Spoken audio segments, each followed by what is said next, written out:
Hey, how it's going, guys?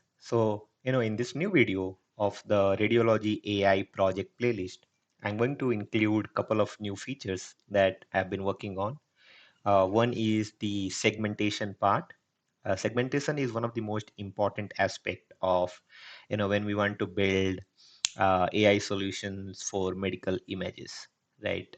Segmentation basically helps segments, some of the key objects or, key parts, crucial parts in a given image. So we're gonna do segmentation using MedSAM. SAM is a meta model, which is segment anything, right? That's the model they created. And after that, we have seen medical variant or a medical version of MedSAM.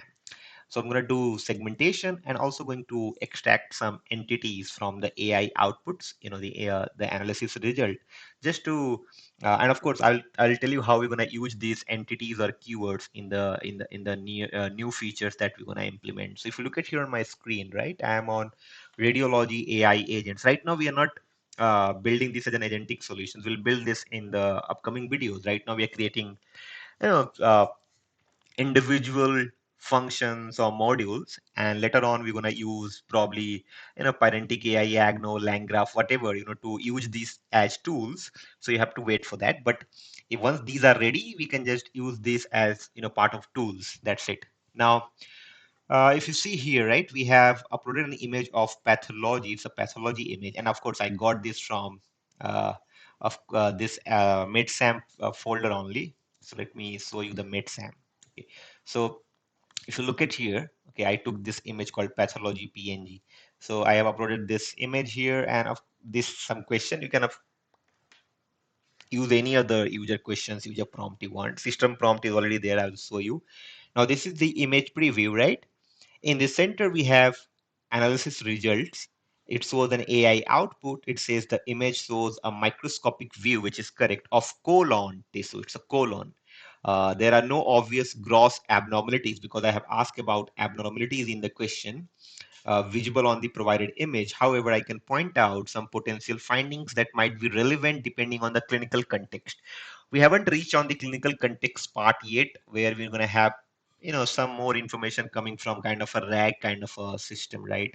Now you can see inflammation, uh, crypt abscesses and granulomas or something, right? Granulomas, if present, there would suggest a granulomatous condition like Crohn's disease.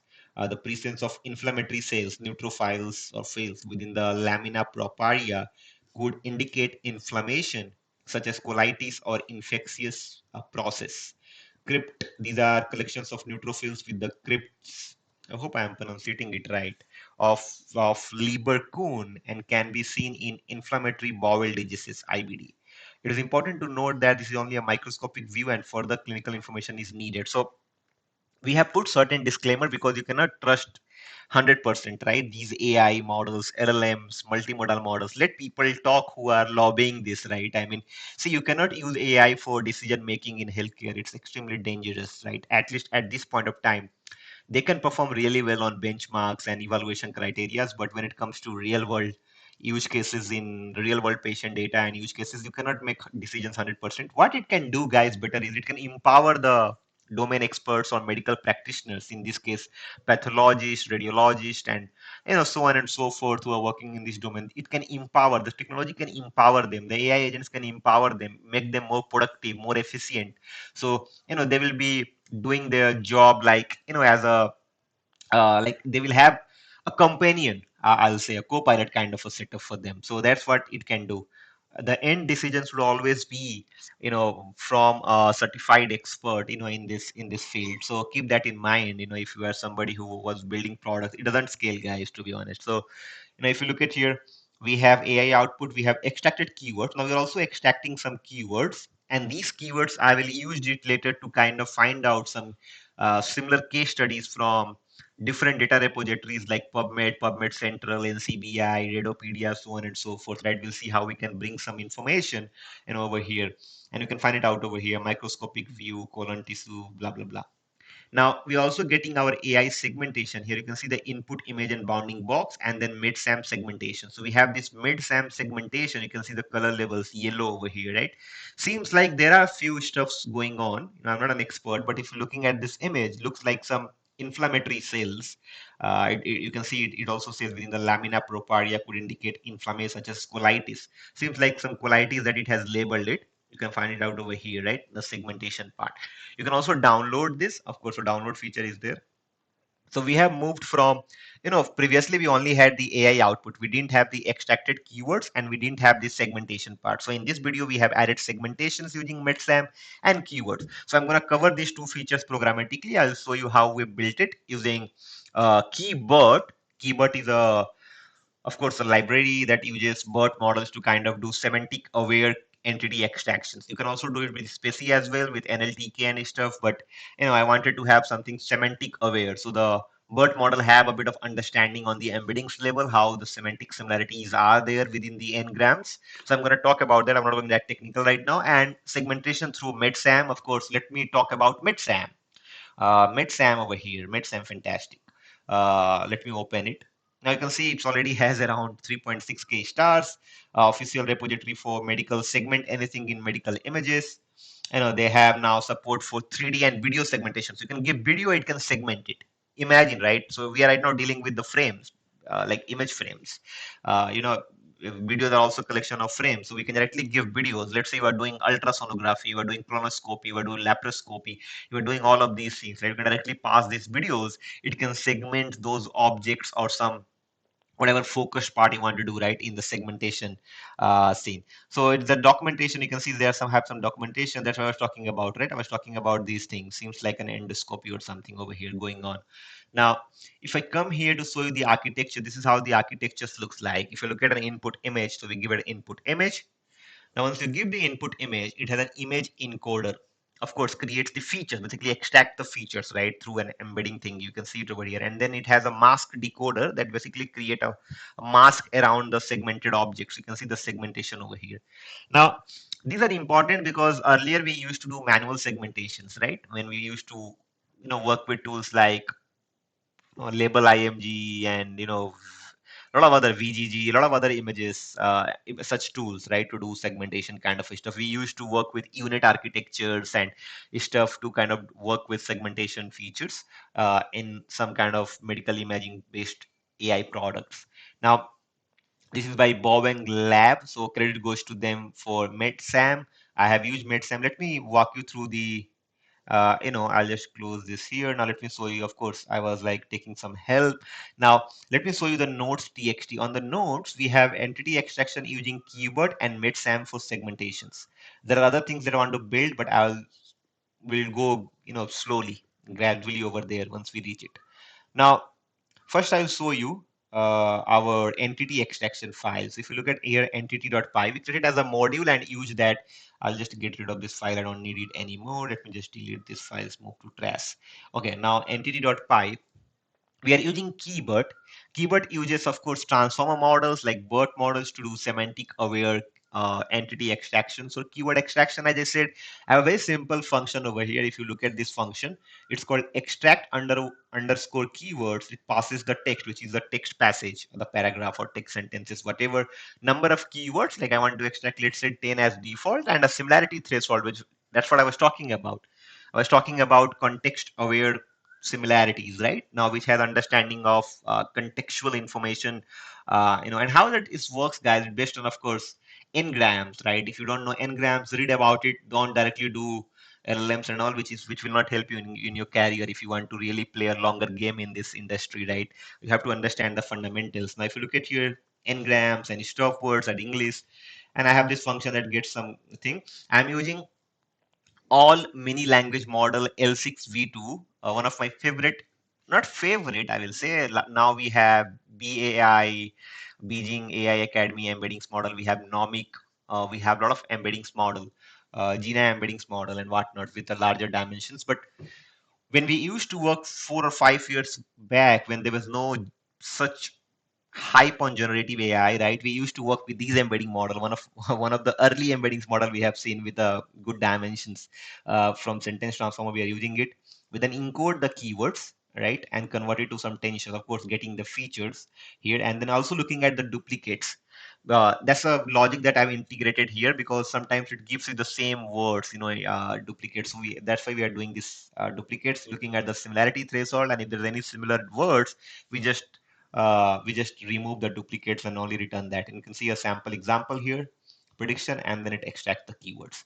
So this is entity.py. Now we have used this entity.py in our app.py here. You can see we are using from entity import extract keywords. If you look in line number 12, so let me just go below and show you that. There's some of the system prompt. In system prompt, you can see we have the same thing. You can see bounding box. This is for, we are also downloading the result from segmentation. So this is some kind of data validation using Pydantic, a bit of structure on how we should get the output. I'm not covering this upload DICOM and upload DICOM thing because we already have, explained that in the previous video. Now, here, if you come down, right, you can find out this particular thingy, which is keywords. It starts from line number 169. If you look at here, it says extract keywords using the entity extraction feature. Keywords, extract keywords, give some numbers, finding out analysis text keywords. Even if you give, let's say, number of keywords 5, it might be a thing that the confidence score is not greater than 75%. So that's why you might not get 5 keywords. You get might 1 or 2 or 3 keywords. But that's what I want, because I want to take this keyword and then perform some kind of web search or web information discovery. I'll show you that. Now, num keywords, a response, and you can find it out here, over there. That's it, right? And then we have our segmentation thing. So let me go to segmentation. Now, I have a similar file called MedSAM.py. I'm not having CUDA in my device, but if you have CUDA, you can use it. We are using SAM from Transformers module. So we are using SAM model and SAM processor through Transformers library. I recommend that to use it. And you can see we are using this model called MedSAM VIT base. We are using the base model of MedSAM VIT, a vision transformer. It displays a mask on a matplotlib axis because we're using matplotlib for mask and boxes. And we just download that image and show it on a React UI. That's what we are doing, right? So very simple. These are all matplotlib things that you should not probably care about, like, mostly because these are like available. Now this is our MedSAM. The same goes in app.py where we are using MedSAM module. You can see if you go up, we are using from MedSAM import generate segmentation. And we are using the same thing, right? We are using the same thing, the way we use keywords, doing the same stuff for the segmentation as well. You can keep going. You can see, let me just keep going here, extract keywords, and you can see the segment, line number 271. We have an API that we created for segmenting the thing. You can see generate made some segmentation from a previously processed image. It takes the file ID, the optional bounding boxes, blah, blah, blah. If you can also do your own annotation for segmenting it. So I don't have that feature yet, but we can probably add that, if required. Yeah, but it just uses the generate segmentation function, to generate the segmentation. And pretty much straightforward, guys. You can also do direct segment if you don't want to directly use it. Like, let's say you want to use it as a separate API endpoint, you can also use that. Now, if you want to find out where are those API running, it's running on 8000 because we have a fast API based API, right? You can see we have DICOM processing, we have image analysis, we have image access, we have direct analysis, we have image segmentation. So we have direct segment as well. We have segment through file ID. Depends on what you want to do, right? If you don't want to include in such application, that is also fine if you want to use it as a separate endpoint. But that's what it is. Now, if I go back here in the front end, we have a couple of separate components. If I go to components, you can see we have segmentation view. The segmentation view takes care of segmentation thing. That how do we present it on the screen? We have keyword tags. In the keyword, I have followed a bit of Airtable kind of a styling. If you look at the tags in the Airtable, right, it looks really good, and I like those kind of bit of coloring. Very minimal. If you look at this, right, I asked Windsurf, a very agentic ID, right, vibe coding kind of a thing. I asked it to give me a framework, and of course, I made a lot of changes because it was giving me error. And I asked it to create something like Supabase or Verso. If you look at these designs, right, very minimalist. I don't like a lot of colors and because it looks very cluttered on the screen. A very simple, you have a question, we have 3 columns layout. You can see image preview, analysis result, and AI segmentation. We're going to keep on adding new features over here. And guys, this is not by any means a product is beyond all of these things. This is more of a UI wrapper based on our functions that we have been creating in the backend. You just have to show the on a UI, right? There is no UX here if you look at it in that way. There are a bit of UX, I will say, but which is probably very naive for a product. But if you are somebody who's working on vertical SaaS, or if you're building some stuffs, right, or vertical agents, not even SaaS, let's say, if you're working on in that, maybe you can extend this. I'll make the code open source, of course, when this is completed. But let's go back. So you can see we have some tag colors over here. We have given some colors, and then it finds out if the keyword length is not 0 or not null. It basically just implement that, right? It just prints that if in that lemon terms. So very simple, guys. And I'm using UV. These are the requirements that we have. I think better than requirement we show the Pi project to 2 ml. Here we can see we have transformers, torch, everything installed, right? And it's running. So come back here. So far what we did, let me just write it over. So we have done LLM output, right? For finding anomalies.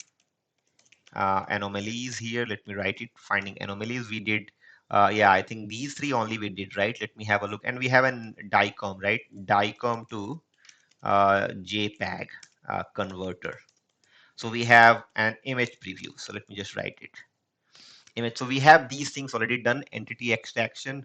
You can find out the entities over here. And then we have our MedSAM for segmentation. So that we did here, MedSAM for segmentation.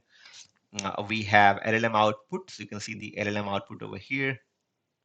And then we have DICOM to JPEG. Even if you upload a DICOM image, it will first convert it to JPG or JPEG, and then you can do all the analysis in the task and image preview.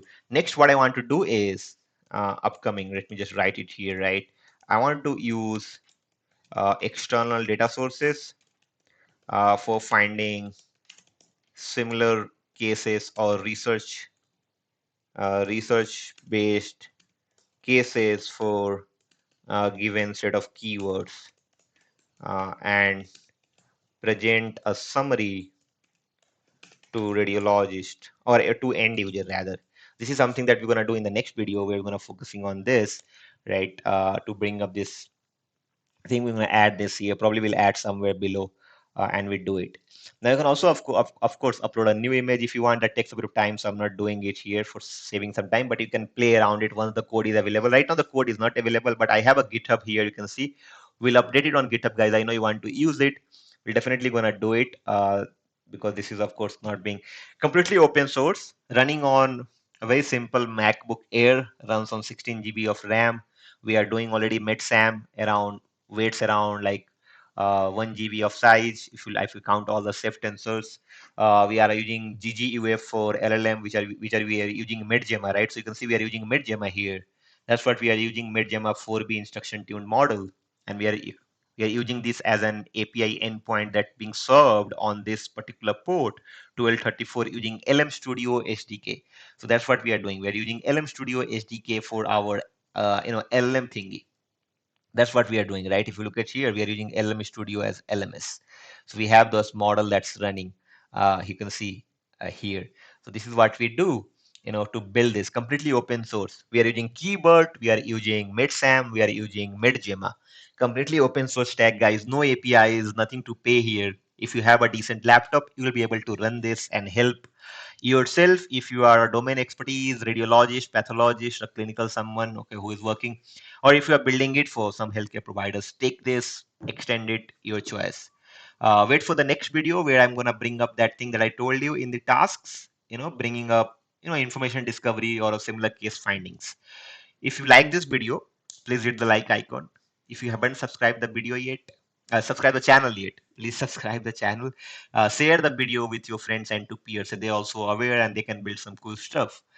If you have any feedback, thoughts, or if you want me to add some other features that might help you, put it in the comment, or you can also reach out to me through my social media channels. Find those information on channel banner and channel about us. Let's cut this, guys, here. Thank you so much for watching. See you in the next one.